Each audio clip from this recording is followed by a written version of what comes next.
പത്തനംതിട്ട മല്ലപ്പള്ളിയിൽ ഭാര്യയെ കുത്തിക്കൊന്ന ശേഷം ഭർത്താവ് ജീവനൊടുക്കി. പത്തനംതിട്ട മല്ലപ്പള്ളി ചേർത്തോട് ഈസ്റ്റ് പോസ്റ്റ് ഓഫീസിന് സമീപമാണ് ഞെട്ടിപ്പിക്കുന്ന സംഭവം ഉണ്ടായത്.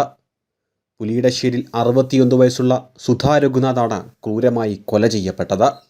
ഭർത്താവ് രഘുനാഥനെ ശുചിമുറിയിൽ തൂങ്ങി മരിച്ച നിലയിലും കണ്ടെത്തുകയായിരുന്നു. കുടുംബ വഴക്കാണ് കാരണമെന്നാണ് പോലീസിൻ്റെ പ്രാഥമിക നിഗമനം. ഇന്ന് രാവിലെയാണ് സംഭവ വിവരം നാട്ടുകാർ അറിയുന്നത്. എറണാകുളത്തുള്ള മകൻ വീട്ടിലേക്ക് ഫോൺ വിളിച്ചിട്ടും വീട്ടുകാർ എടുക്കാതെ വന്നതോടെ വിവരം പുറത്താവുകയായിരുന്നു. തുടർന്ന് മകൻ പറഞ്ഞതനുസരിച്ച് നാട്ടുകാർ നടത്തിയ അന്വേഷണത്തിലാണ് വീടിനുള്ളിൽ ഇരുവരെയും മരിച്ച നിലയിൽ കണ്ടെത്തിയത്. ഉടൻ തന്നെ പോലീസിനെ വിവരമറിയിക്കുകയായിരുന്നു.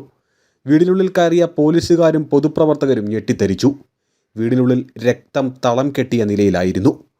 പോലീസ് സംഭവസ്ഥലത്തെത്തി ഇൻക്വസ്റ്റ് നടപടികൾക്കായി പോസ്റ്റ്മോർട്ടത്തിനും വേണ്ടി മൃതദേഹം ഇവിടെ നിന്നും മാറ്റുകയായിരുന്നു.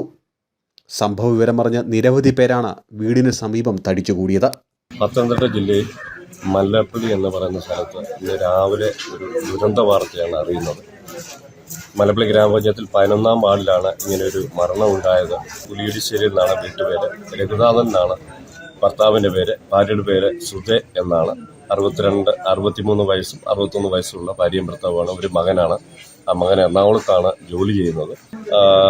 ഞങ്ങൾ ചെന്ന് നോക്കുന്ന സമയത്ത് അതായത് അടുക്കള ഭാഗത്ത് ഭാര്യ മരിച്ചു കിടക്കുന്നതായിട്ടാണ് നമുക്ക് ബോധ്യപ്പെട്ടത്. ഇരുമ്പരിക്കുന്ന രീതിയും കണ്ണിലെല്ലാം ഈച്ചകളും ഉണ്ടായിരുന്നു. ഭർത്താവിനെ കാണാഞ്ഞതുകൊണ്ട് ബഹുമാനപ്പെട്ട പ്രസിഡന്റ് സാന്നിധ്യത്തിൽ ഞങ്ങൾ അകത്ത് കയറുകയും മുറികൾ മൊത്തം നോക്കുകയും ചെയ്തപ്പോൾ അവിടെ കാണാൻ ഇല്ലായിരുന്നു. മൊബൈൽ വിളിച്ചപ്പോൾ നമുക്ക് കിട്ടിയില്ല.